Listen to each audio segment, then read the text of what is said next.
మానవ అక్రమ రవాణా వ్యతిరేక దినోత్సవాన్ని పురస్కరించుకొని నంద్యాల మున్సిపల్ కౌన్సిల్ హాల్లో విధి విధానాల అవగాహన సదస్సు నిర్వహించారు.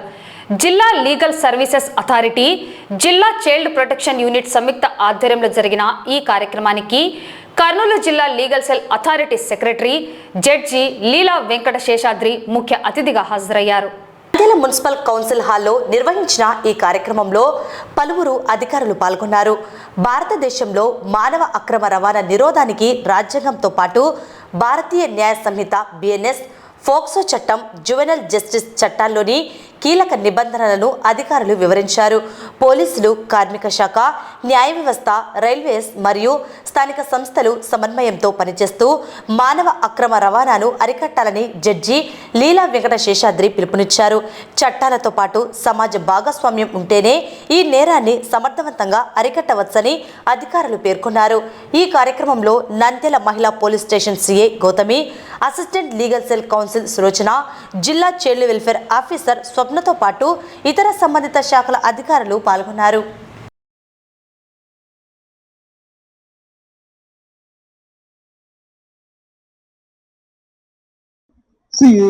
July 30th, World Day Against Trafficking in Persons. So world wide గా ఇది మనం అబ్జర్వేషన్ చేయడం జరుగుతుంది. ఇది 2013 నుంచి ఈ సాంప్రదాయం మనం కొనసాగించడం జరుగుతుంది. ఎందుకు ఇది ఈ రోజును మనము ప్రతిసారి జరుపుకోవాలి అని అంటే మనందరికీ తెలుసు. ఏదన్నా ఒక డే, స్పెసిఫిక్ డే ఒకటి గవర్నమెంట్ కానీ ఫిక్స్ చేసింది అంటే దానికి ఒక ఇంపార్టెన్స్ ఉంటుంది. ఇంతవరకు మనము దానికి సంబంధించి ఏం చేశాము, ఫ్యూచర్లో మనం దానికి అచీవ్ చేయాలి అంటే, దాని ఆబ్జెక్ట్స్ అచీవ్ చేయాలి అంటే మనం ఇంకా ఏం చేయాలి అనేది మనం ముఖ్యంగా చూడాలి. ఈ ఇయర్ ఏం చేయాలా అని అంటే, ఈ ఇయర్లో ట్రాప్డ్ బిహైండ్ ది స్కామ్ అంటే ఈ స్కామ్స్ మీద ఉన్నది కదా, స్కామ్స్. సో వాటి మీద ఈసారి పోరాటం చేద్దామని చెప్పడం జరిగింది. ఇందులో బాండెడ్ లేబర్ కూడా ఇంక్లూడ్ అయ్యి ఉంది ఈ ఇయర్ థీమ్ లో. సో చాలా మంది మనం అనుకుంటుంటాం, what is human trafficking? Human trafficking అంటే ఏంటి? ఇది చాలా పెద్ద వైడ్ డెఫినేషన్ ఉంది. దీంట్లో చాలా చాలా ఇంక్లూడ్ అవుతాయి. అవేంటి అంటే, ఫస్ట్ లైంగిక దోపిడీ, నెక్స్ట్ బలవంతపు శ్రమ, బాల కార్మికుల వ్యవస్థ, ఇది కూడా హ్యూమన్ ట్రాఫికింగ్. గృహ బానిసత్వం, బలవంతపు వివాహాలు, సో ఫోర్స్డ్ మ్యారేజెస్, అవయవాల అక్రమ రవాణా.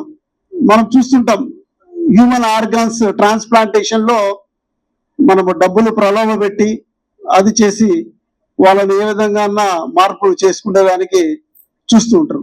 ఇది కూడా ఒక రకమైన, ఇది కూడా హ్యూమన్ ట్రాఫికింగ్ కిందకే వస్తుంది.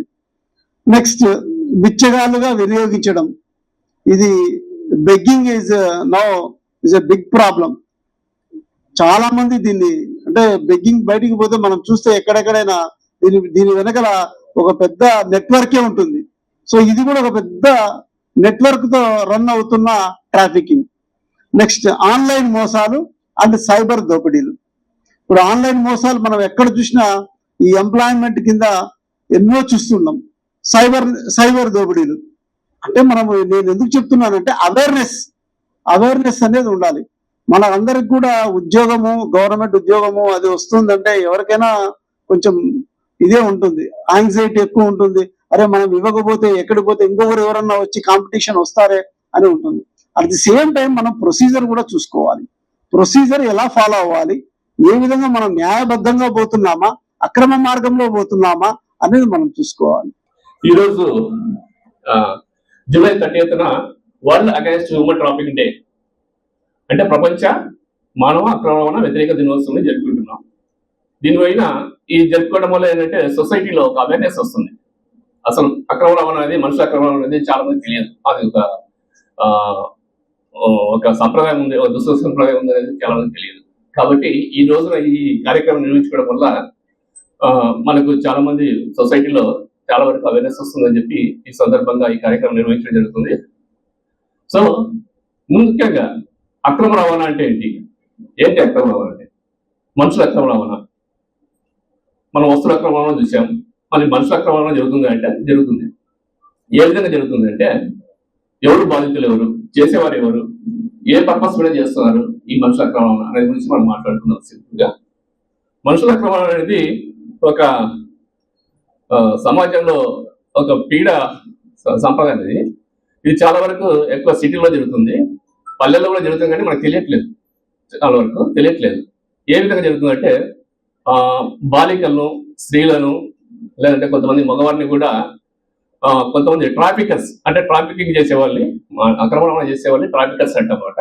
వాళ్ళు వచ్చేసి వీళ్ళని ప్రలోభ పెట్టి ఏదో ఆశ కల్పించి వాళ్ళ పేదరికాన్ని అయితేనేమి, వాళ్ళ ఆర్థిక స్థితిలో అయితేనేమి గుర్తించి వాళ్ళని ప్రలోభ పెట్టి ఆశ కల్పిస్తూ మీకు మంచి అవకాశం కల్పిస్తాం, ఉద్యోగ అవకాశం అయితేనేమి, లేదంటే ఇతర పనులు అయితేనేమి, లేదంటే సినిమాలలో అవకాశం కల్పిస్తామని చెప్పి, నేను హీరోయిన్ చేస్తామని చెప్పి ఇట్లా ఏదో ఆశ కల్పించి వాళ్ళని నమ్మించి తీసుకెళ్ళడం, వేరే చోట తీసుకెళ్ళడం, వేరే ప్రదేశానికి తరలించి అక్కడ రకరకాలుగా ఉపయోగించుకోవడం. ముఖ్యంగా స్త్రీలను, బాలికలను అయితే వ్యభిచార గుంపులోకి పడేయడం, లేదా మగవారిని అయితే వాళ్ళ అవయవాలు తీసుకోవడం, కిడ్నీస్ ఇలాంటివి, కన్నులు, ఇలాంటివన్నీ ఆర్గాన్స్ తీసేసుకోవడం, ఇలాంటివన్నీ జరుగుతున్నాయి. అదే పిల్లలు అయితే భిక్షాటన చేయించడం, భిక్షాటన కోసం ఈ పిల్లల్ని తరలించడం, ఈ విధంగా మనుషులు ప్రలోభ పెట్టి బలవంతంగా తరలించడాన్ని మనుషుల అక్రమ రవాణా అంటాం. ముఖ్యంగా యాంటీ హ్యూమన్ ట్రాఫికింగ్ డే, దీనిలో భాగంగా అసలు హ్యూమన్ ట్రాఫికింగ్ ఎందుకు జరుగుతుంది, దాని నిర్మూలన చర్యలు ఏంటి, దాంట్లో సమాజం యొక్క పాత్ర. సర్వసాధారణంగా గమనించిన అంశాల్లో హ్యూమన్ ట్రాఫికింగ్ అనేది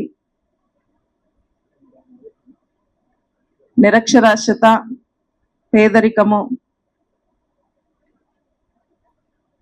అభివృద్ధి లేకపోవటము, సరైనటువంటి వాళ్లకు పనికి సంబంధించినటువంటి అవకాశాలు లేకపోవడం వల్ల, నిరుద్యోగం వల్ల హ్యూమన్ ట్రాఫికింగ్ జరిగే అవకాశాలు ఎక్కువగా ఉన్నట్లు గుర్తించడం జరిగింది.